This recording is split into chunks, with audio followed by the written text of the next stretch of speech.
make criminals are still at large. Didn't see any reason to keep them. The system doesn't go after them. Because they run the system. It's time to go behind the curtain and discover the soul of the Democratic Party. 50 lashes. The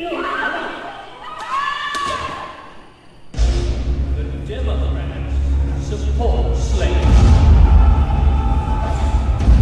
This Civil Rights Act will allow colored men to sit at the same table beside the white guests. Examining all Democrats Who are not the Democratic Party. Why has all this been swept under the rug? To cover the tracks of the Democratic Party. And we're not even talking about ancient history. The racism continued well into the 20th century. As long as the black man continue to racialize white women, they will continue to lynch him. I'll give you a little something. Land-based politics. The Democrats went from slavery to enslavement. Corrupt big city bosses, that's how you get corrupt unions. What does progressive actually mean? Social engineering and social control. When a large family does, one of its infant members is to kill it. The opening video of the Democratic Convention in 2012, government is the one thing we all belong to. No, government belongs to us. We don't belong to it. What are these Democrats hiding? This is about buying and selling influence by foreign oligarchs and foreign governments. When you follow the money, there are very, very few coincidences. What if the goal of the Democratic Party is to steal the most valuable thing the world has ever produced?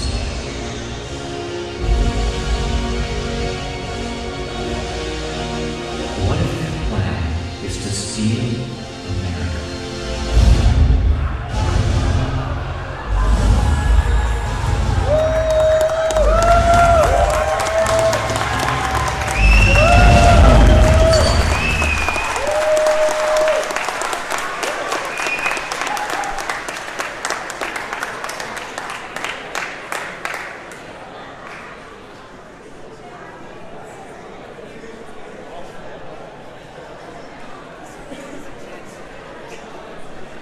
Ladies and gentlemen, our moderator is the founding president of the Millennial Action Project, the largest nonpartisan organization activating millennial policymakers in Congress and state legislatures.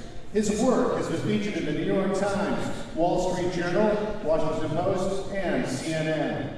Named the Millennial of the Year in 2014, and named one of the most influential leaders under 40 by Washington Life magazine.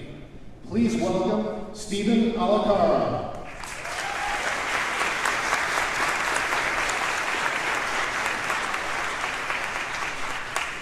Thank you.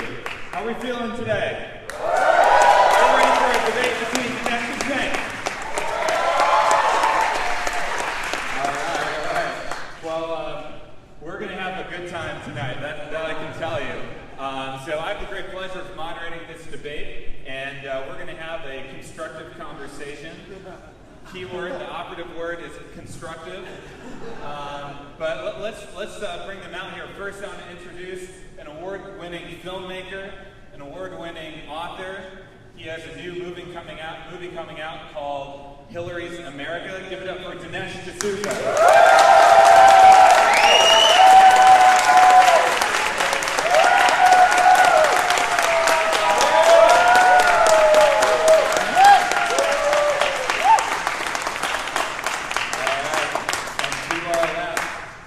The host and founder of the Young Turks, Cenk Uygur.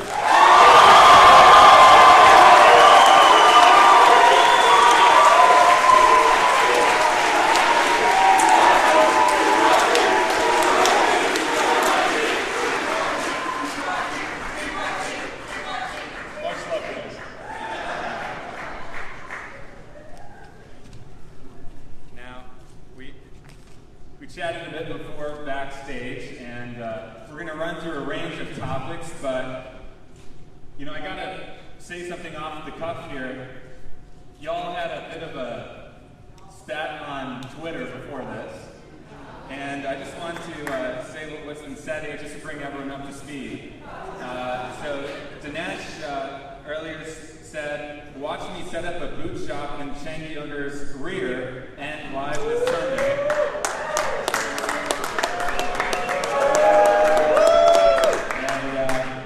In response, Cenk said, "Wrong, I'll be bringing the TYT Army, and I know you can..."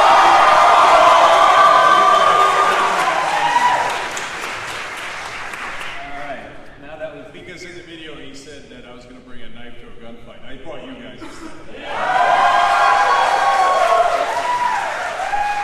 He's really going to need you. It's nice to have fans. Let's kick things off here. You know, one of the interesting things about both of your backgrounds is that you're actually both immigrants to this country. Dinesh, you immigrated here from India, our shared motherland, and Cenk, you immigrated here from Turkey. So maybe I'll kick it off to you first, Dinesh. Tell me more about the immigration story coming here to the United States and how that has shaped your views on politics and policy. Well, I came to the United States at the age of 17 in the late 1970s. India, in that time, was a country that had been really governed by socialists since independence. And it was a country where there was almost no opportunity for young people. Everybody I knew was fleeing the country, was going away, going to sea, going to the Middle East, coming to America. And it was a country that was rife with political corruption, corruption that actually made its way into everyday life, so you couldn't actually go through the day without feeling dirty. You're always paying bribes, you're always doing things under the table. And to me, coming to America, I came just to see what it was like. I came as an exchange student on a one-year Rotary scholarship.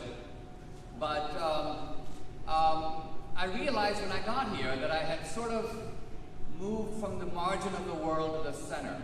I realized that even though I had $500 in my pocket, I couldn't afford to eat at McDonald's.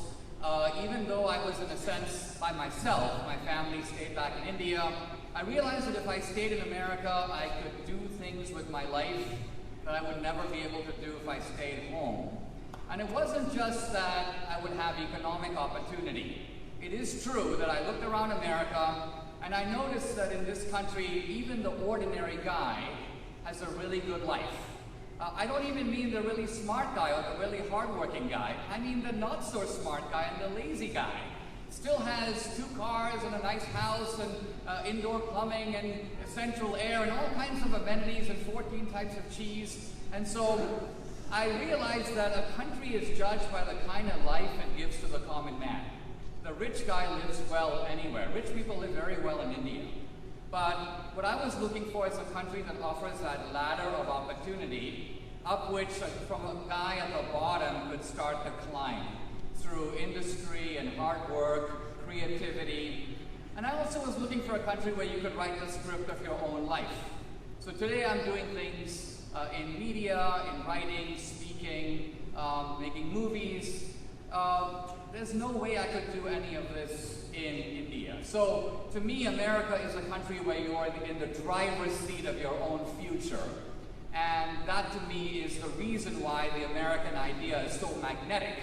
We have an immigration problem because we pull people from all over the world. And I think that I'm representative of the aspirations of not only the hundreds of millions of people who've come over the centuries to America, from the Irish, the Italians, the Jews, but today, the Koreans, the West Indies, the Pakistanis, we come to this country for the same reason, and that is that America offers something unavailable in the rest of the world.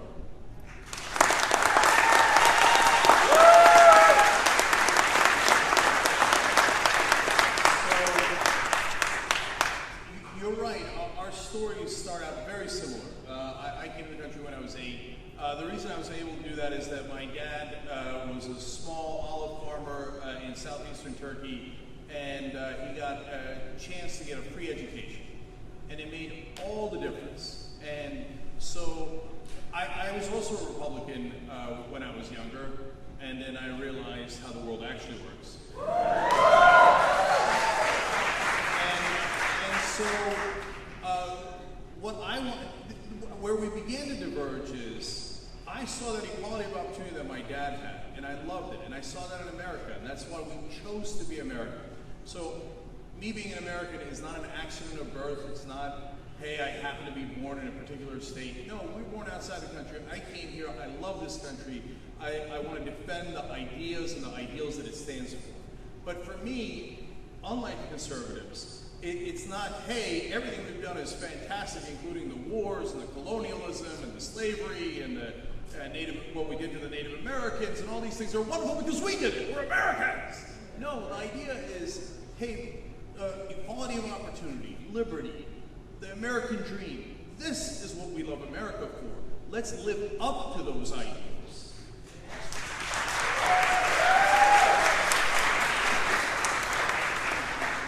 And so, I was a Republican, and then partly because I'm an economic conservative and I believe in balancing budgets, but then in my entire lifetime, the Republicans never balanced the budget. Never. And so I was a Republican when so I think, I'm not a guy who's blanket anti-war. I was for the Persian Gulf War. And then we decided to invade Iraq that had nothing to do with 9/11. Well, I'm not for really, really stupid wars. And so, and then the Republican Party started doing torture. So I couldn't believe that this party that I thought was for American ideals and why we came to the country had abandoned all of that. So it turns out that the Republicans was a marketing slogan. And I came to find out for liberals and progressives, they actually mean it. And they want America to live up to that ideal. So that's what I love, and I want everybody to have that same equality of opportunity.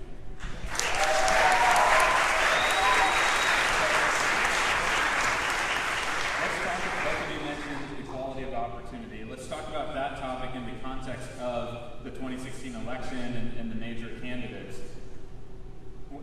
Who do you think is going to most effectively bring equal opportunity to the country between the major candidates?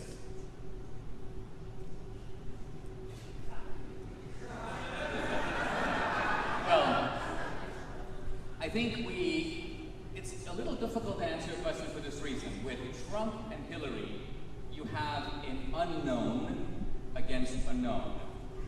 My fear of Trump is, I don't know what he's going to do. My fear of Hillary is, I do. So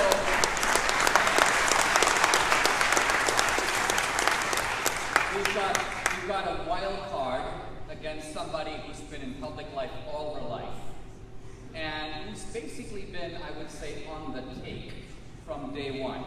These are people who rent out the Lincoln bedroom. They pardon major-level racketeers, drug smugglers, and crooks for money. We've had corruption in local politics, Tammany Hall, the Daily Racket in Chicago. Never before have we had a Secretary of State who figure out, she uses the phrase commercial diplomacy, and she sure has made it work commercially for her. They've got a system in which the Clintons work as a tag team, one of them collecting the down payment through a speech, and then millions and tens of millions of dollars flowing in return for favors being granted on the global scale, collecting money from foreign governments. So we have an unknown quantity against a known crook. And Hillary's talk about equality of opportunity appears to be for her. So there's no real equality of opportunity. Bernie, in my opinion, is naive, but he's at least honest. And so I think some of the appeal of Bernie is that at least here's a guy, he might have been sleeping on his neighbor's couch until last week, but nevertheless, he's not a crook. At least I'm not a crook.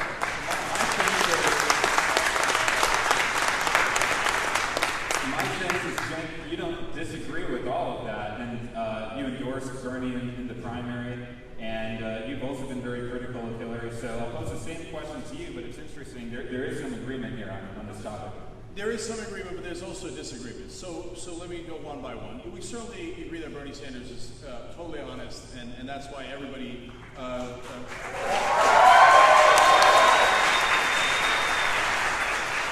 I stopped myself because I shouldn't say everybody, but a lot of people obviously recognize that and were behind him, and he's not part of the same corrupt system. Hillary and Donald Trump are part of the corrupt system as counterparts. It's actually a perfect symmetry. Donald Trump brags about how he used to corrupt people, how he would give them, in essence, legalized bribes, and then the Republicans look at that and go, "That's awesome." No, that's not awesome. But can I stop you here and challenge you? I mean, there's a complete difference between a guy who has never run for public office, who is functioning as a businessman within the crony capitalist system of New York, and somebody who's running that system. So in other words, you can't compare Trump and Hillary. Trump is essentially buying favors, Hillary's selling them. Which is worse? So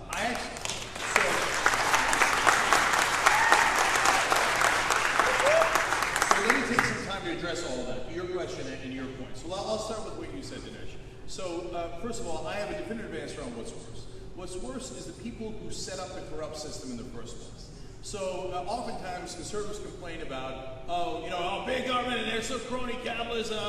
No. The guys who fixed the system were the ones who wanted to purchase the politicians in the first place. So it's not like, oh golly gee, you made me purchase a politician and I made 24,000% rate of return. Oops. They're the ones who corrupted the system in the first place. So it's not like, oh, you twist my arm, okay, I'll give you 100 and I'll get 1,000 back. Well, no, that was the whole system, Dinesh. Well, that's why they did it. They put the money in politics not because it's an accident. It was by design. So yes, Donald Trump was worse because he was the corrupter. Really, in India, to get ahead, to get a license, to get a passport, to get a ration card, you have to pay bribes. That's the system, right? Now, arguably, the fact that the government pays very little money and the citizens feel that this is the only way to get a ration card, they pay the bribe. So in that sense, they set up the system. But who do we hold accountable? The ordinary guy who can't get sugar from the store, or the guys in government who have been elected and entrusted by the people to look out for their interests? Who elected Hillary? So let me just make it right. Anybody who watches the Young Turks knows we're no fans of Hillary Clinton or the system. We can't stand it, and we're not in favor of the establishment. We're not in favor of the corrupt system as we have it now. And I know that a lot of parts of the establishment wants to protect itself. I understand that. But Dinesh, you have to go to the root of the problem. The root of the problem is, and I can trace it exactly to you. In 1971, there was a person who wrote for the Chamber of Commerce. His name was Lewis Powell. He wrote a letter saying, hey, you know what? The Chamber of Commerce can go buy different things. We're not buying enough things. We can go buy education.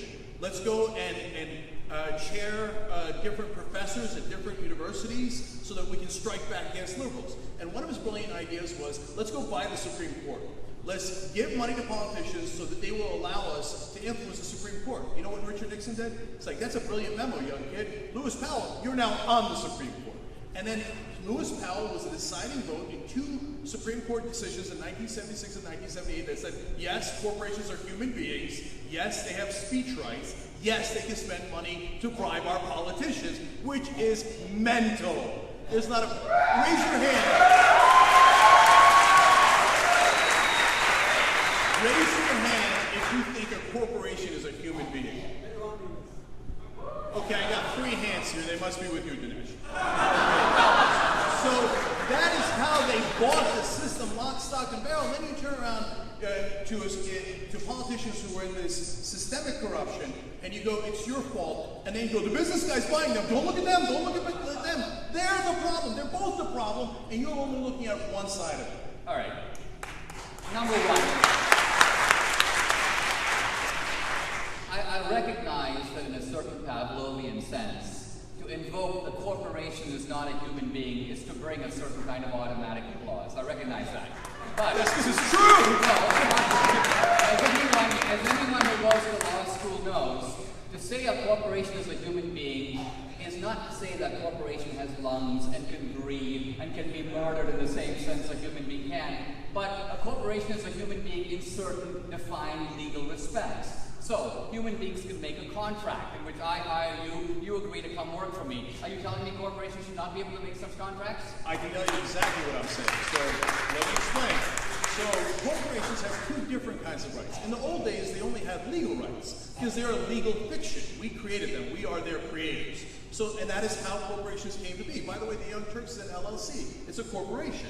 So there's nothing wrong with that. I want corporations to exist. But what the Supreme Court did was it gave them constitutional rights. Rights that they have that are inalienable, endowed by their creator. We're their creator. They don't have any inalienable rights. They have no constitutional rights.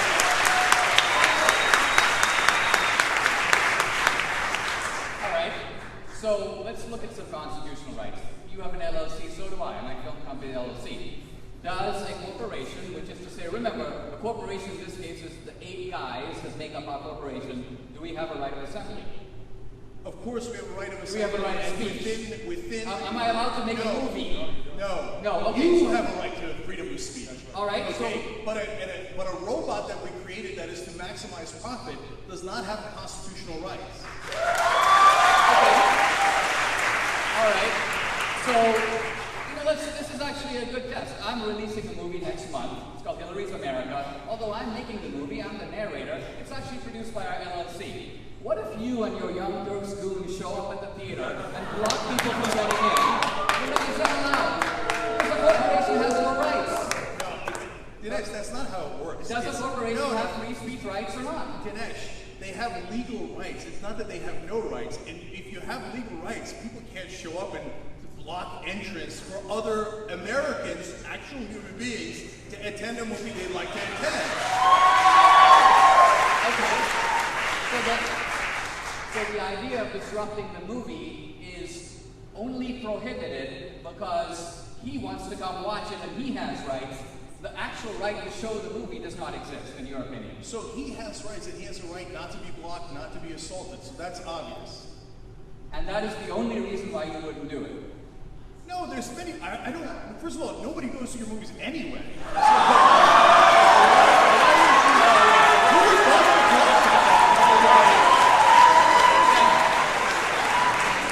Who's going to take out a Saturday night to go to a movie? How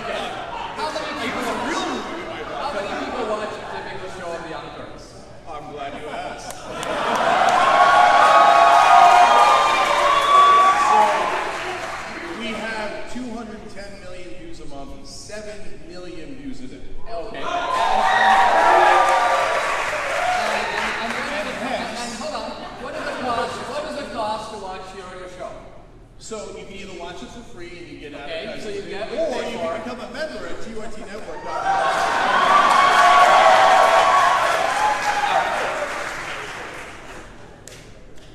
Let's pivot back to what you were saying earlier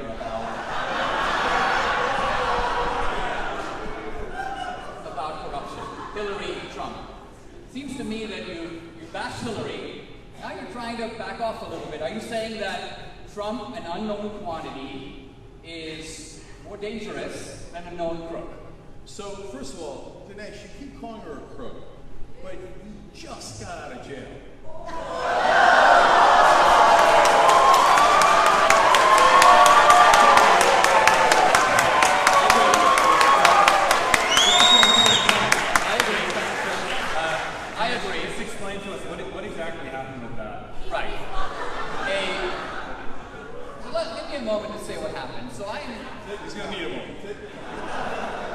I mentioned earlier I was an immigrant.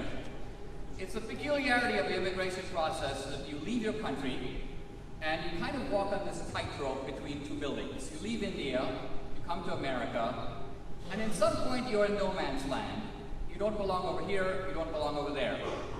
When I landed as a freshman at Dartmouth, I made a small group of friends, about 8 of us, and we became, in a sense, family. We became my surrogate family in the United States. Fast forward 25 years. One member of this group was running for the US Senate in New York. And so she was imploring me in 10 different ways to help her campaign. And I was running around promoting my movie and doing this and speaking. I couldn't do it, so I felt really bad. And so what I did was, I told 2 of my friends, give her $10,000 and I will reimburse you.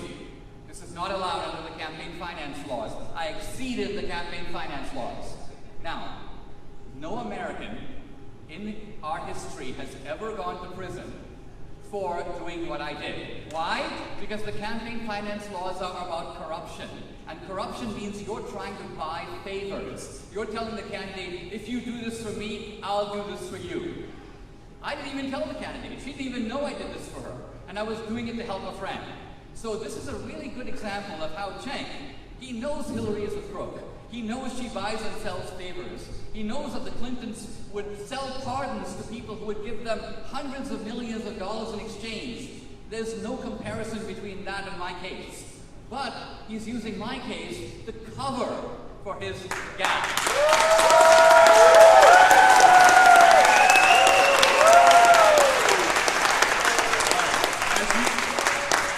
As you might suspect, I love this topic.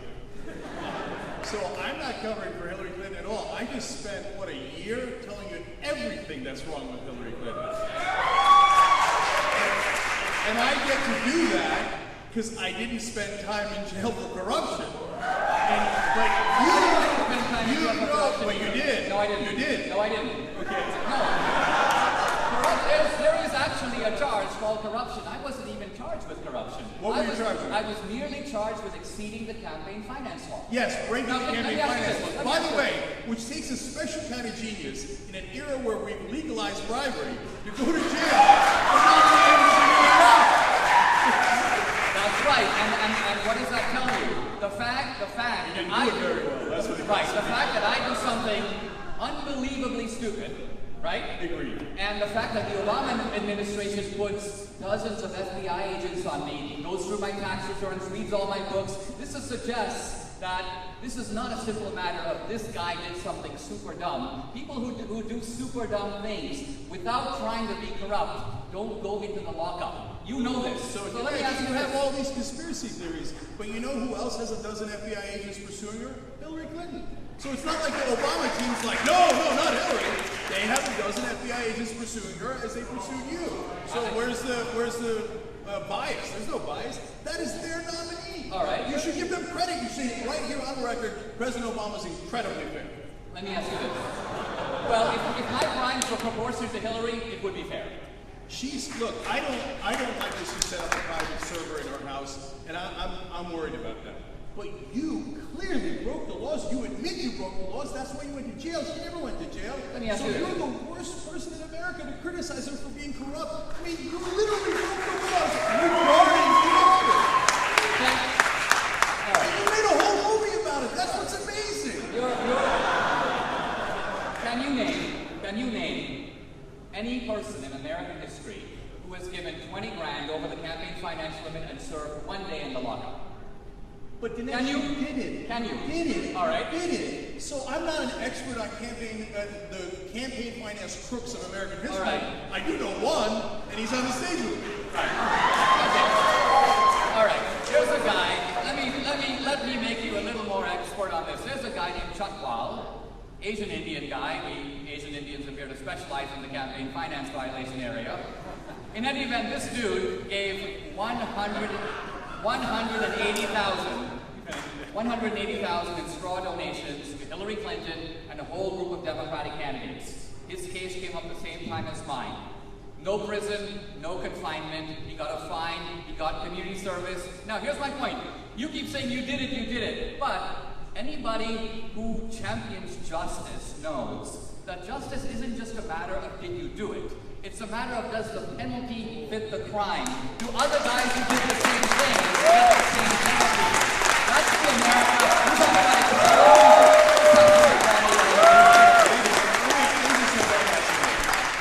So one last thing about this. So Dinesh, that's exactly what we root for. So if you've got people who are corrupt, that's exactly what I fight against. So and I don't just fight against you. I fight against Democrats. I fight against Republicans who are corrupt. If it was up to me, we would make that bribery illegal again. Not just his bribery, but the bribery where you do campaign donations, and I'd put them all in jail. Okay, but when you talk about bribery, just to correct you. Okay, well. You think I did? Yeah, when you go to pay someone money that they're not supposed to be paid against the law. What is the definition of bribery? Okay, so let me finish my point, Dinesh. Look, dude, you spent 8 months in jail. You're still arguing it. You're on probation right now. Is there a probation officer? Bribery means in exchange for favors. Have you ever heard of a So you claim there's nothing in return.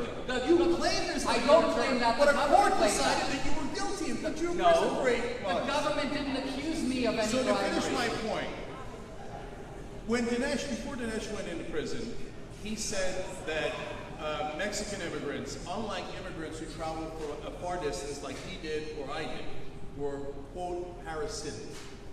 But since then, he has done community service as part of his sentence. And come to find out, oh my God, not all Mexican immigrants are parasitic.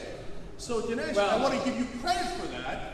You've got a nice open mind about it. Tell us about that experience where you began to see that maybe not everyone from a certain race might be parasitic. Well, as you might imagine, this is the Cenk version of what I said, and you can rely on it being a fast and loose summary of the facts. The truth of it is, look it up. Historically, immigrants came to this country when there was no safety net, when there were no benefits to be had. They came out of necessity, they couldn't go back, and they had to make it. In other words, there were ladders of opportunity, but there was no a rope that they could hang on to and have other people pull them up. What makes our situation different today is that we now have a massive welfare state. By the way, a welfare state set up by Americans for Americans. A social contract is among the citizens who are already here. There is no automatic right of someone who is not a citizen to claim benefits that Americans have collectively pooled for themselves. So, my point is, America should have a generous immigration policy that attracts immigrants of the first strike. If an immigrant is coming here to sit in a hammock and get free education, free health care, free this, free that, then stay home. Then stay home.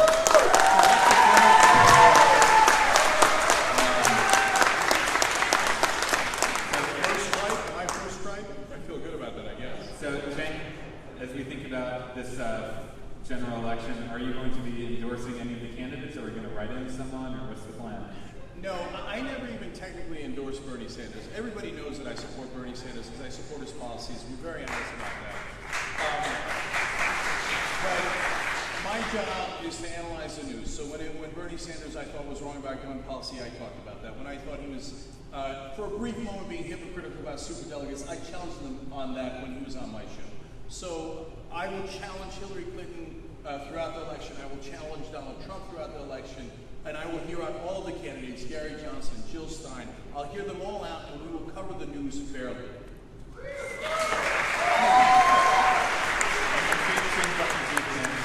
Are you going to support one of the major candidates? Well, I'm going to support the Republican candidate over the Democratic candidate. And I didn't take sides in the primary. But I want to think about something Cenk said earlier because it explains my answer. He said earlier that we want an America that doesn't hide from America's dark history.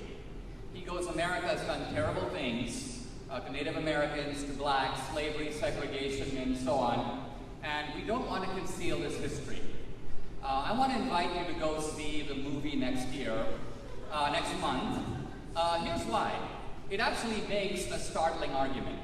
It argues that all these terrible things were in fact done in America. But they were not done by America. If America collectively did all this, it would never have stopped. So obviously some Americans did it, and other Americans stopped them. Hold on, let me finish. Now, the truth of the matter is that the Democratic Party in this country, historically, is the party of slavery, the invention of the positive good school of slavery that purported to show that slavery was good not just for the master, but also for the slave. At the end of slavery, the Democratic Party invented segregation and Jim Crow. It was a Democrat and a delegate to the Democratic Convention who founded the Ku Klux Klan in Tennessee. And for 50 years, the Ku Klux Klan was the domestic terrorist arm of the Democratic Party. The Democratic Party also went into eugenics and forced sterilization. In the 1930s, a young JFK went to Nazi Germany. He wrote about Hitler in very positive terms, saying this guy has been misunderstood, people are jealous of him. FDR in the 30s sent people to Italy to study fascism, to recommend ideas to improve the New Deal. Not only did FDR admire Mussolini, Mussolini reviewed FDR's book in an Italian magazine, goes, "This guy's one of us, he's a fascist." Now, you don't know a lot of this, which is why you're listening with a kind of bewildered silence. But the reason you don't know it is that you, many of us, me too, we are the victims of a progressive whitewash. And the progressive whitewash, let me finish my sentence. The progressive whitewash is to take all the horrible things that were done and say, America did this, and America did that, or the South did this, or the South did that. No, America didn't do it, you did. So the Democratic Party, having poisoned the wells, is now pretending to show up as the water commissioner.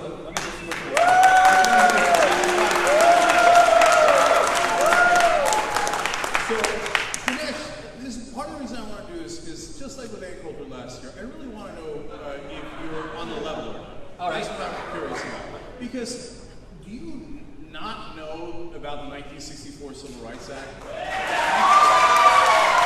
you not know that the Democratic Party, led by Lyndon Johnson at the time, risked losing the South for decades, which they did, to pass the Civil Rights Act and the Voting Rights Act, and then Nixon proudly took on the Southern strategy, which was now admitted by two different chairs of the RNC to be a racist strategy to get racist whites, and that's why now the Democratic Party, which used to be conservative, and the Republican Party used to be liberal under Abraham Lincoln, have flipped, and the Democratic Party is liberal.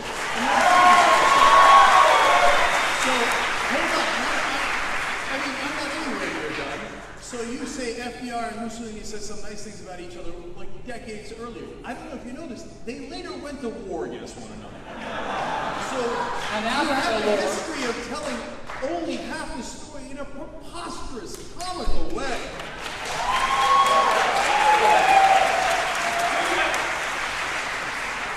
I think we're getting to the heart of the issue here, so if you don't mind, let's engage a little bit about it, okay? Oh, I love it. Yeah. All right. Let me just add one thing where I think you both agree on, which is the Republican Party used to be the progressive party in America. I don't think that's a secret. I mean, that's well, the Republican Party was the champion of emancipation, anti-segregation, anti-lynching laws, and so on. Right. I want to talk about the civil rights. So you liked them when they were progressive? No, I wouldn't say that's progressive because.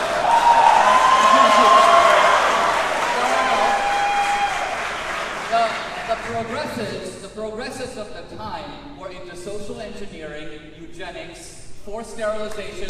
So this is a disguise. The progressives later claimed the mantle. All right. And freeing the slaves, just as an FYI. The progressives freed the slaves. Progressives wanted to free the slaves. They were the Republican Party. Yes. No, they were not. The term progressive was invented in the 20th century. Conservatives liked the way things are. They wanted to keep their tradition and so was Abraham Lincoln a Republican? He was a Republican and a progressive. I know it's hard for you to understand. Yeah. The party switched. That's what he's asking. No one else in the country disputes that other than you. No, I do dispute it. Let me ask you this question. You mentioned the Civil Rights Act of 1964. Did more Republicans in proportion or more Democrats vote for the Civil Rights Act of 1964? Answer yes, which one? Which party voted in greater proportion for the Civil Rights Act of 1964? Do you know? I believe that the guy who pushed for the Civil Rights Act was a guy named Lyndon Baines Johnson, who was most clearly a Democrat. And at that point, the Democratic Party had a lot of racist conservatives in it. It's true. What led to the transition was the 1964 Civil Rights Act, where those Democratic racists decided, man, I love the Republican Party. I think I should go there. And for you to say, at that moment in history, that's the whole point, Dinesh. Okay. That's when they switched. All right, that's when all the racists went to your party. Okay.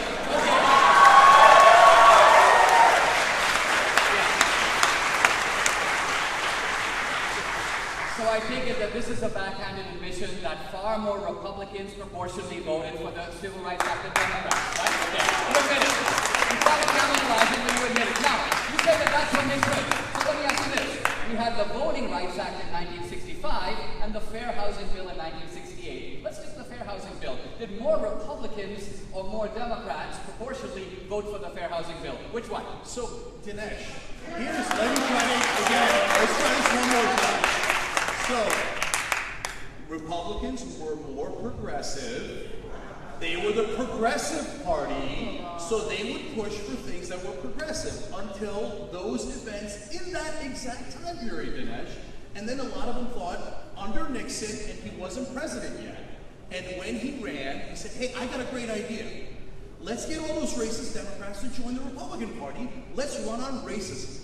And you know what they did? They then went on a campaign through Nixon to bring all the racists in the Republican Party, which I'm not admitting. The head of the Republican National Committee, two different heads of it, came out and gave a speech and said, yes, we transitioned into racists, and that was our strategy. Really? For you to try to deny that is insanity. Is it really? Let me ask you. The Democrats are more racist now. But hold on. Let me give you one piece of context. I gotta give you context. I just want to Nash, know. who wrote a book saying that slavery wasn't about race in this country? You wrote a book where you said black people should give white people reparations for liberating them. No, I did say that slavery in America did not start out in racial terms. The people tried to enslave the American Indians, lots of blacks owned slaves, so this is part of the real complexity of our history. But I noticed that when we're talking, racism was a real mixed bag. I remember all those white folks being owned by black people. That's exactly what I'm going to. Black slave owners owned black slaves. On purpose, Dinesh. You do it on purpose. You say, oh, for a while we tried to enslave the Native Americans, so we'll say that slavery wasn't about racism. You see how that you're obviously misdirecting people, and you're doing it on purpose. It's not like white people were slaves. The overwhelming majority of slavery was black people enslaved. Why can't you admit the most obvious things? Because you have a political agenda. No, it's because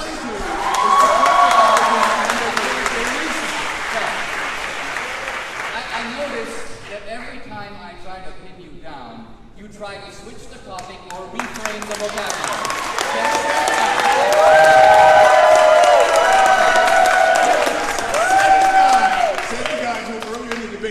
Now let's pivot.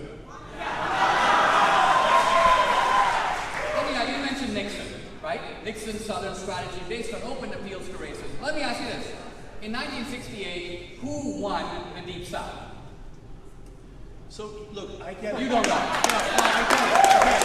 No, his whole shtick is, during the transition, when we were trying to get the racists, we didn't have them all. Transition, you said it started in 64, and you said Nixon was the epitome of it. Nixon was elected in 68, and I'm asking you, who won the Deep South, and you have no idea. The Democrats owned the Deep South for decades and decades. Okay. They lost the South because Nixon began that campaign of the Southern strategy, and Pat Buchanan on MSNBC admitted to me, yes, we ran it for 40 years, and we had a good run.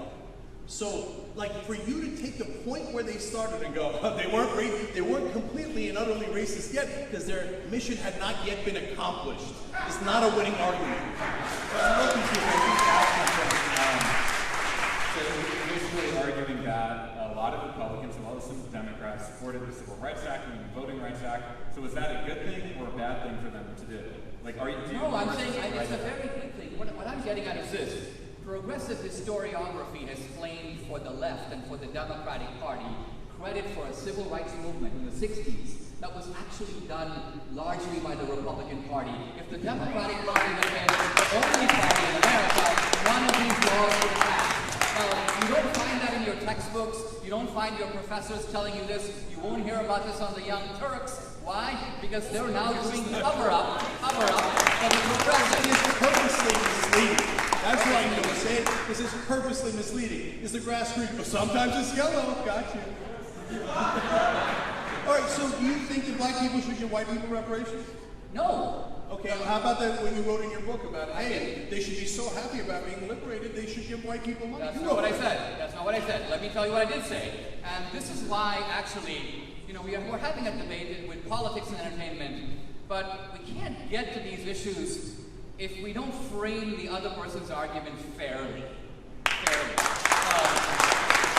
In my view, the America film, I brought on leading leftists, Michael Eric Dyson and others, and I let them make their case. And later after the movie, I saw him, I go, Michael, did I portray you fairly in the movie? And he goes, you're not Michael Moore. Yes, you did. Yes, you did. So I'm trying to frame the argument of the left the way they would put it.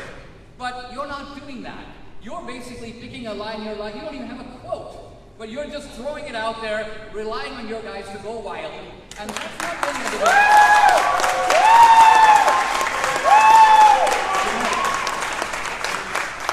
If I did that behind your back, you might have a point. You're right here, you have a mic. I asked you a question, answer it. I'll answer it. So my argument was, and this is an argument that was basically made by, not just by Booker T. Washington and many others, they basically argued that slavery was a transmission belt. Slavery was evil, and it was terrible for the slaves. But they asked, what about the descendants of slaves who were subsequently born in America as opposed to being born, let's say, in Africa? Muhammad Ali, when he came back from the rumble in the jungle in Zaire, was asked by a reporter, hey champ, what did you think of Africa?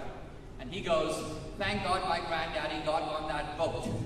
Now this is Ali being very politically incorrect, but I think making a point that is worth considering.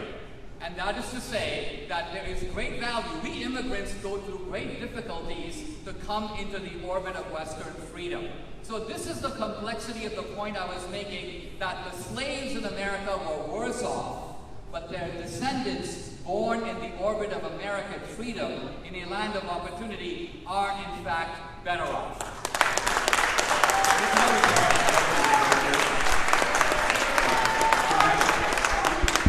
Do you have that you put out? I'm glad you put that in context, by the way.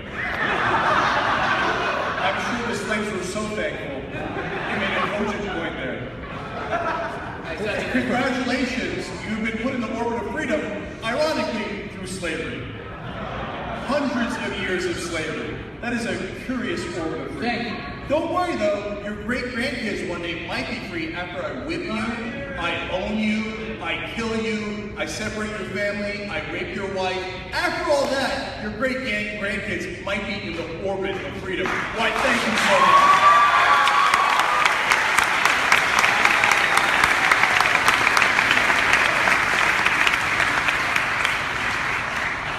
Just finished saying that slavery was a terrible moral crime, and we have to distinguish the slaves from their descendants.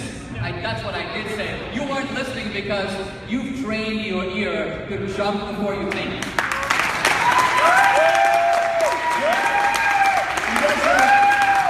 guys want to do a poll of African Americans in this country and ask them if they should thank white people for slavery? How do you think that poll comes out, Dinesh? I don't think anyone's ever said that. Okay, but no, today they are the descendants who have been brought into the orbit of freedom. So according to your logic, they should be incredibly thankful. Let's do a poll, let's find out. Do you really believe these things, Dinesh? Or are you trying to get paid by right-wing guys who are paying you to say this?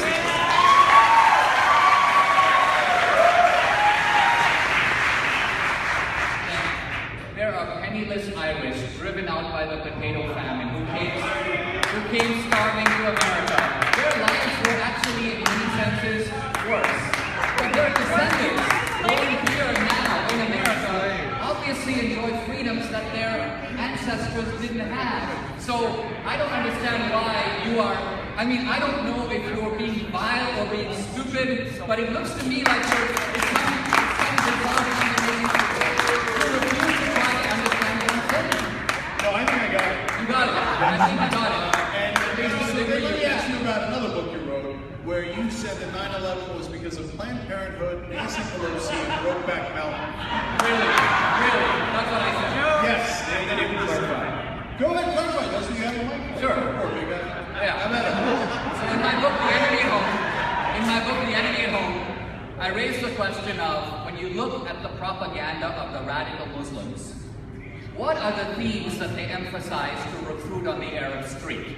And I said, you see foreign policy in there, you see Palestine, you see Saudi Arabia, but many of these guys aren't in Palestine and Saudi Arabia, they're in Pakistan, they're in Egypt, so what attracts them to the radical Muslim cause?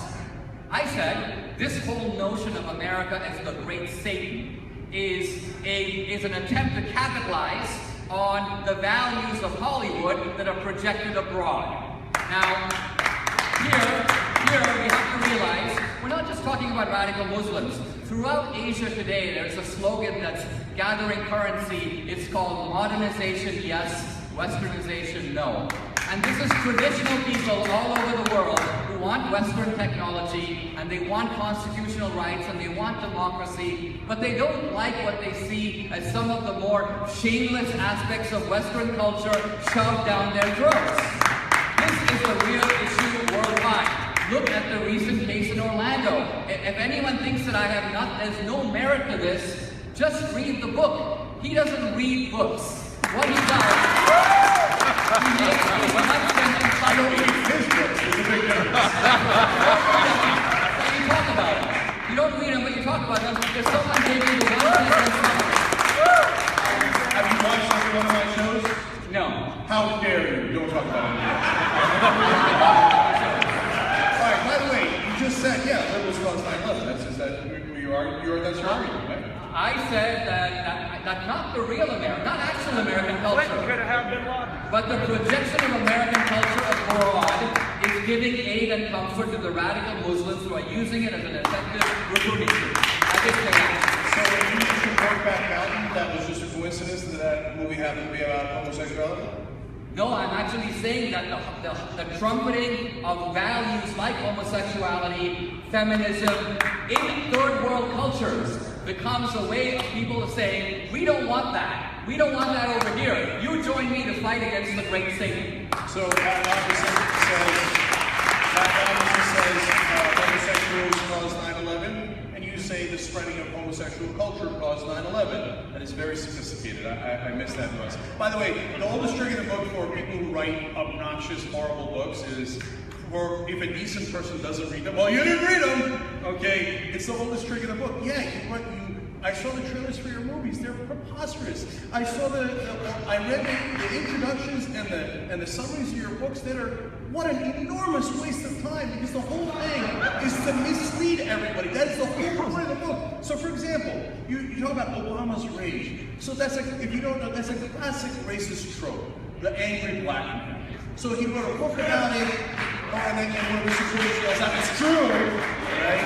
And so, again, Dinesh, do you know that that's a racist trope, or is that like a newsflash to you that throughout history in America, they introduced the idea of the angry black man to keep blacks down, and you just happen to be talking about Obama's rage from the guy who's like you can say a lot of bad things about Obama, and I have, but rage? Really? The only way you would say that is if you wanted to say angry black man. You're the one who said it.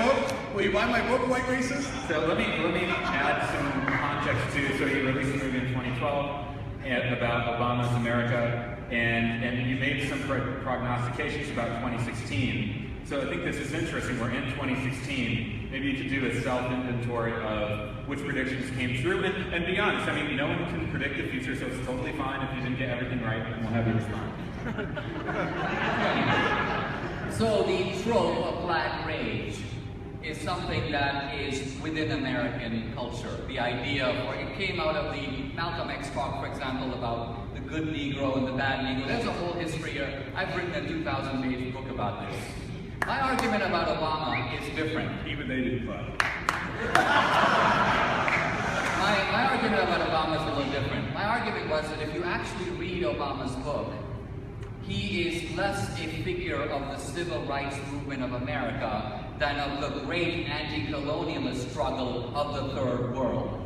Now, there's recent literature on Obama by people in the Obama White House that confirm this notion, that Obama almost learned from a young age, not just from Hawaii, but Indonesia, his trips to Kenya, to look at America from the outside in. I think in this way he's even different than Hillary. Now, you can judge Obama for yourself and see if this is a correct angle. I might be wrong about it, but when you have a guy who's the President of the United States, you can't immunize criticism of him.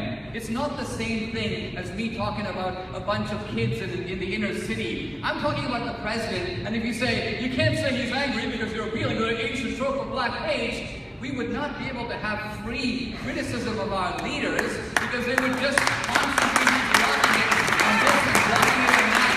So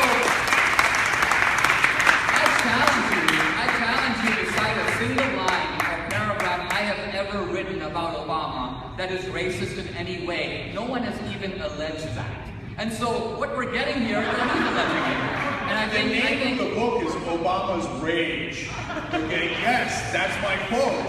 Yes, you do. I think that settles this case. It's just a coincidence. It's just a coincidence that I happen to pick a theme that is identical of a racist trope for hundreds of years in America. Golly gee, did I do that? And did my white racist donors, were they super happy about it? What a wild coincidence! You didn't answer the question about So in the movie, the beauty of a movie is that you can watch it now. It came out in 2012, and you can check. I made specific predictions of the movie. I said that Obama will double the national debt. I said that he would undermine our allies and strengthen our enemies. I said that he would slash the defense budget, slash our nuclear arsenal, and allow other countries hostile to us to develop nuclear weapons. Now, I'm not gloating here because I'm actually very unhappy that these things have come true. I see American allies one by one drop in the Middle East. Mubarak was our ally. Obama pulled the rug out from under him. Gaddafi was not our ally, but he was behaving himself in the wake of the Iraq War. He was giving us intelligence on terrorism. This is Hillary's line on Gaddafi. We went there, we saw, he died. In other words, we knock out a guy who's working with us. Meanwhile, Assad in Syria is still in power. The mullahs in Iran are even stronger. So it is a matter of clinical classification to see if these predictions are true or false. You can make up your own mind, but if you get a summary from this guy, you can be pretty sure that it's a cartoon version of what I did.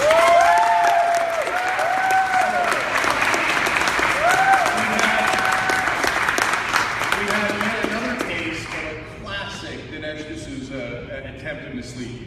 So he'll say things like, oh, well, the debt has increased. Okay, that's true. Okay, and he goes, here, I win. Okay, no, let's look at context. George Bush, who was given a $5 trillion surplus by Bill Clinton, then handed off a $1.5 trillion deficit, which Obama, throughout the years, cut in half. But they don't tell you that. They don't say, hey, my God sucks at balancing the budget. He put that in Obama's lap, and then, oh my God, Obama, look at his deficits. Give it to you by George W. Bush. No.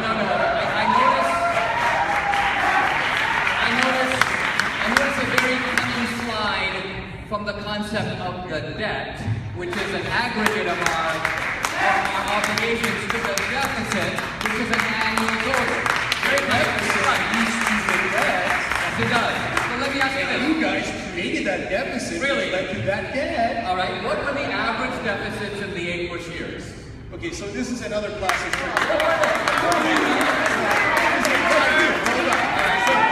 So I just told you the exact number that George Bush handed off to Barack Obama. But what they'll do is and I should do this in college.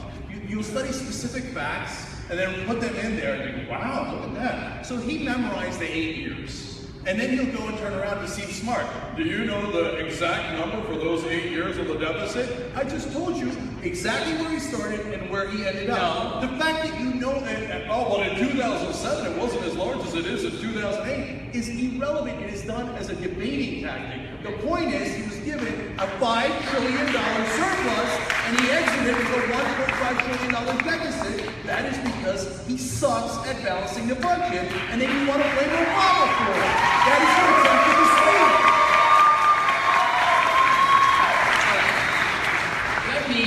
Let me give you a couple of concrete facts. We're in a public domain, so they can easily be checked. And then if you can disagree with me, do so. The average, hold on. The average Bush deficits. See, this is what happens when facts come into the picture. Hold on. The national debt was approximately $8.5 trillion when Obama took office in early 2009. Look it up. It was about $8.5 trillion. It is now well over $17 trillion. Obama has doubled the national debt. Now, I keep explaining to you. So, see, this is exactly what I'm talking about.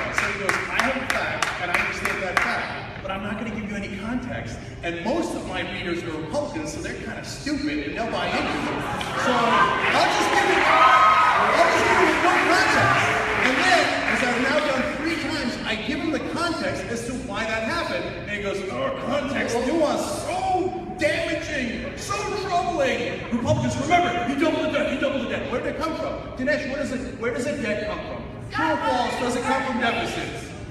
Yes, it does, and Obama And has $1 trillion deficits. did George Bush, facts, let's talk facts. Did George Bush hand off a $1.5 trillion deficit to President Obama? True. Did he bring that down to under half of that deficit at this point? On this annual basis, yes, but over a year. Yes!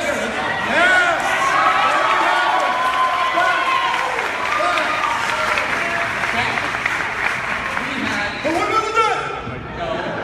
Obama has added $8.5 trillion to the national debt in 8 years. His average deficit is $1 trillion. Now, you talked about Republican deficits that made you a liberal. In the Reagan years, people talked about $200 billion deficits as far as the eye can see. George W. Bush, never had a deficit exceeding $500 billion. That's because he was handed a $5 trillion surplus.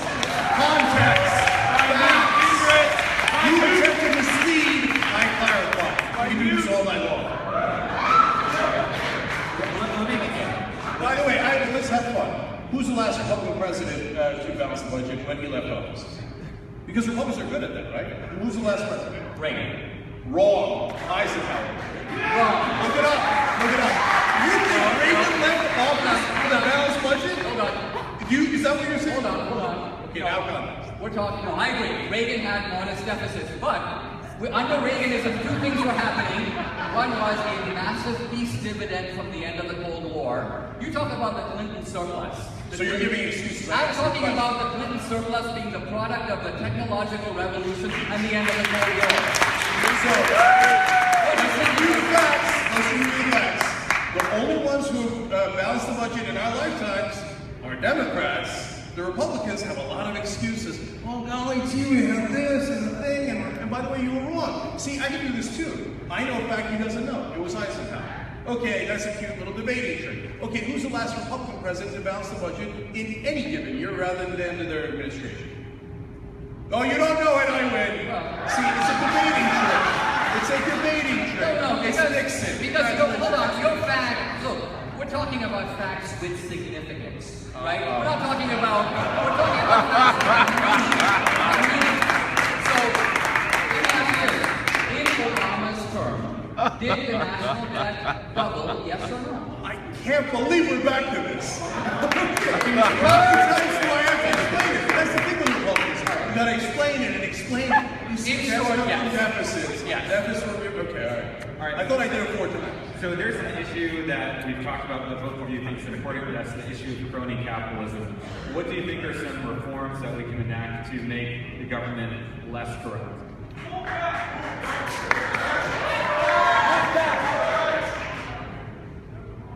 Crony capitalism, I think, is the result of the fact that the federal government has not only enormous power over the private economy that it shouldn't have, and therefore, when it comes to simple things like getting a permit, building a bridge, there's a guy who's making a modest salary who makes that decision. So people come around, various people who want to get that contract, and they make deals with them, right? This is the deep corruption of our process.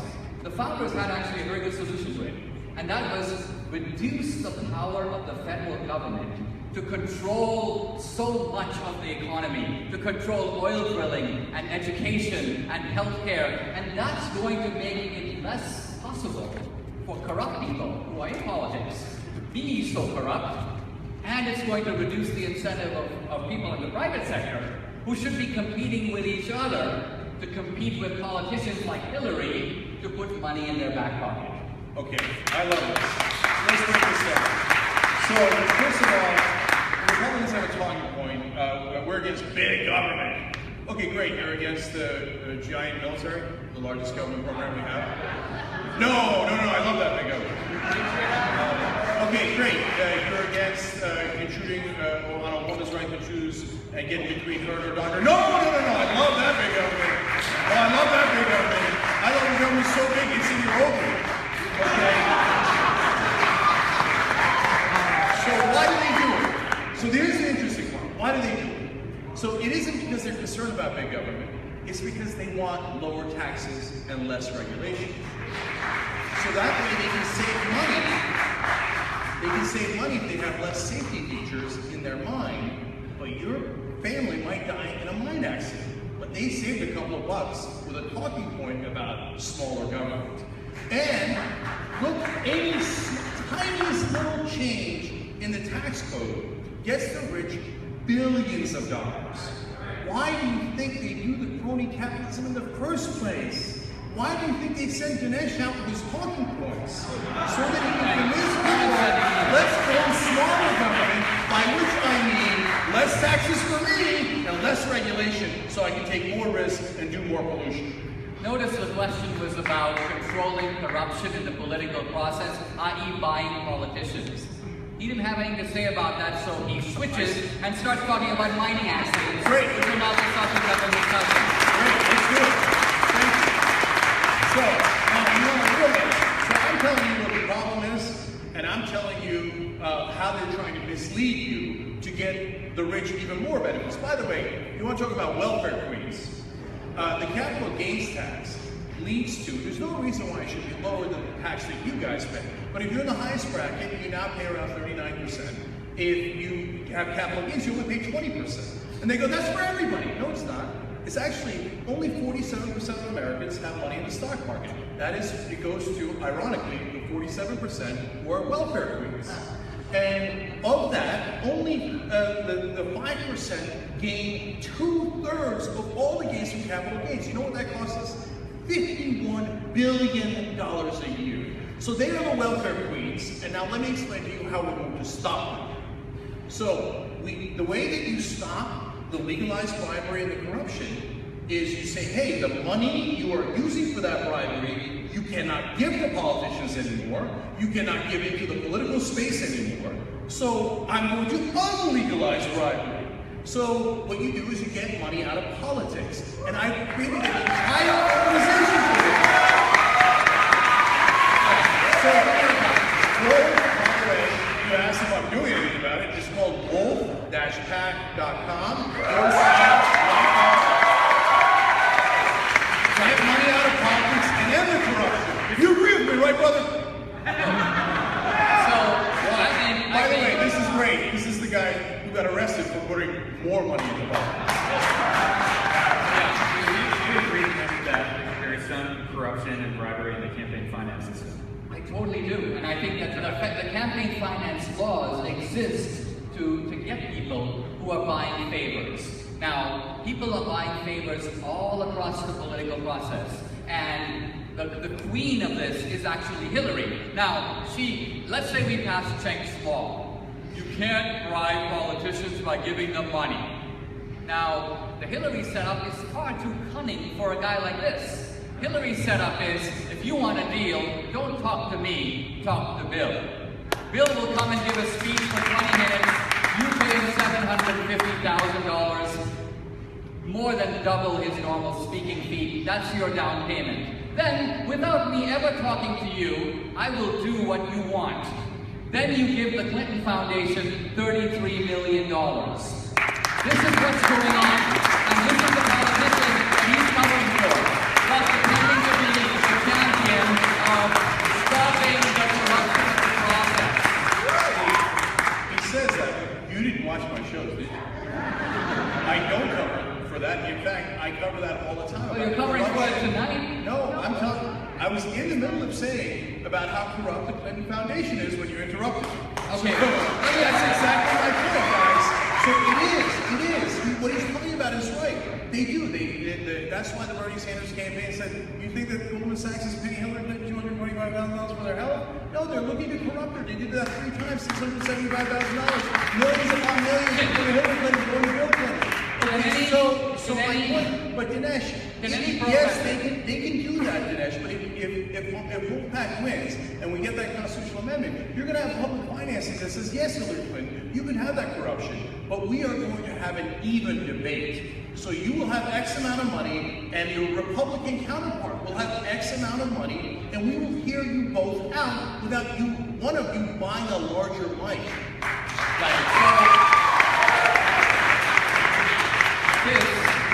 This is exactly Hillary says. I call it the stop me before I steal again principle. Hillary says, I would like to be honest, but we are in a dishonest process. And therefore, my dishonesty is simply playing along with the system as it exists now.